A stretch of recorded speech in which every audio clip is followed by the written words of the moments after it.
కర్నూలు జిల్లా సమాచార లేఖకు స్వాగతం. వ్యాఖ్యానం కర్నూలు జిల్లా ఆకాశాన్ని ప్రతినిధి రామాంజనేయులు.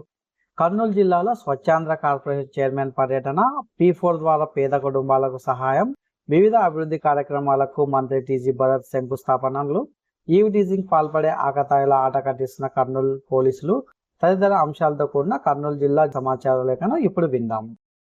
చెత్త రహిత రాష్ట్రంగా తీర్చిదిద్దేందుకు ముఖ్యమంత్రి చంద్రబాబు నాయుడు కృషి చేస్తున్నారని స్వచ్ఛాంధ్ర కార్పొరేషన్ చైర్మన్ కొమ్మారెడ్డి పట్టాభిరామ్ అన్నారు. ఆయన కర్నూలు నగర పరిధిలోని జోహరాపురం నగర శివార్లోని గార్గేయపురం డంపింగ్ యార్డులను పరిశీలించారు.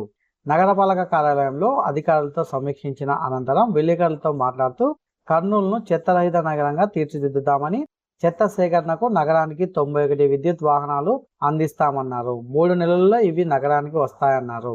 నగరంతో పాటు చుట్టుపక్కల గ్రామీణ ప్రాంతాల్లో చెత్త నిల్వ లేకుండా వేస్ట్ ఎనర్జీ ప్లాంట్ నిర్మాణానికి చర్యలు తీసుకుంటున్నామని, వ్యర్థాలతో 4 లక్షల టన్నుల ఎరువు తయారు చేసి మార్కెటింగ్ సంస్థల ద్వారా రైతులకు తక్కువ ధరకు అందిస్తామన్నారు.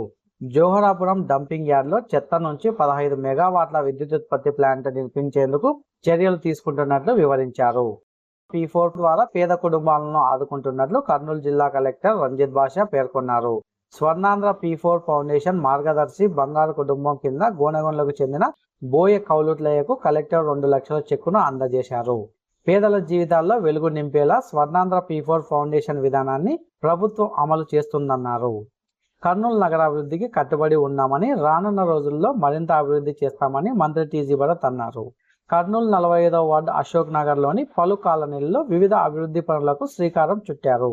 మంత్రి మాట్లాడుతూ శ్రీనగర్లో 49 లక్షలు, అశోక్ నగర్ ప్రాంతంలో 17 లక్షలతో కాలువల నిర్మాణం, శ్రీకృష్ణ కాలనీలో 9.70 లక్షలతో రహదారి ఎత్తు పెంచేందుకు చర్యలు తీసుకుంటున్నట్లు చెప్పారు.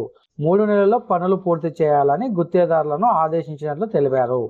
అక్షర ఆంధ్ర కార్యక్రమం ద్వారా నిరక్షరాస్యతను నిర్మూలించాలని కర్నూలు జేసీ డాక్టర్ బి నవ్య పేర్కొన్నారు.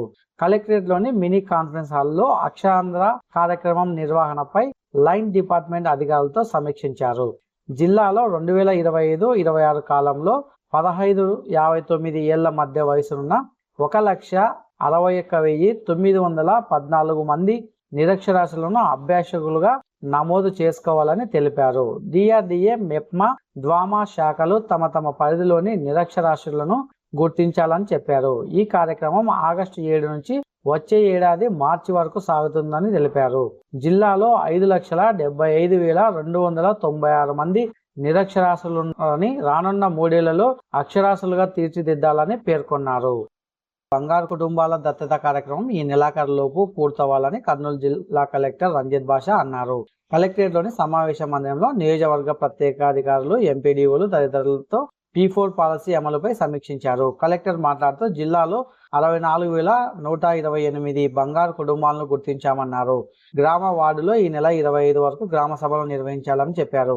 బంగారు కుటుంబాల జాబితాను మరోసారి పరిశీలించి అర్హులైన వారితో తుది జాబితా తయారు చేయాలన్నారు. ఈ నెల 31వ తేదీ నాటికి తుది జాబితా ఉన్న బంగారు కుటుంబాలను మార్గదర్శులు దత్తత తీసుకునేలా చర్యలు తీసుకోవాలన్నారు. కర్నూలు నగరాన్ని ఆధునిక హంగులతో తీర్చిదిద్దాలని ఆ దిశగా నగరపాలక అధికారులు పనిచేయాలని మంత్రి టీజీ భరత్ ఆదేశించారు. నగరంలోని ప్రభుత్వ అతిథి గృహంలో నగరపాలక అధికారులతో సమీక్షించారు. ఆయన మాట్లాడుతూ విశాఖ తరహాలో నగరాన్ని తీర్చిదిద్దేందుకు అందరూ కలిసికట్టుగా పనిచేయాలన్నారు.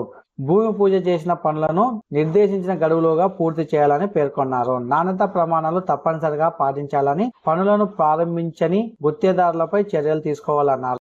కర్నూలు నగర పరిధిలో ఈవ్ టీజింగ్ ను అరికట్టేందుకు 11 యాంటీ ఈవ్ టీజింగ్ గస్తీ బృందాలను ఏర్పాటు చేసినట్లు కర్నూలు డీఎస్పీ బాబు ప్రసాద్ ఒక ప్రకటనలో తెలిపారు. ఆయా పోలీస్ బృందాలు మఫ్టీలో పాఠశాలలు, కళాశాలలు, ప్రైవేట్ మహిళా హాస్టల్స్, బాలికల వసతి గృహాలు, రైల్వే స్టేషన్లు, ఆర్టీసీ బస్టాండ్ తదితర ప్రదేశాల్లో నిఘా ఉంచుతాయని వెల్లడించారు. ఆకతాయిలు కనిపిస్తే స్టేషన్ కు తీసుకెళ్లి వారి తల్లిదండ్రులను పిలిపించి మంత్రణ చేస్తామన్నారు. మహిళలు, బాలికలు ఆపద సమయాల్లో డైల్ 112 కానీ శక్తి వాట్సాప్ నెంబర్ గాను ఫోన్ చేసి ఫిర్యాదు చేయాలని సూచించారు. కర్నూలు జిల్లా జూలై సమాచార లేఖను విన్నారు.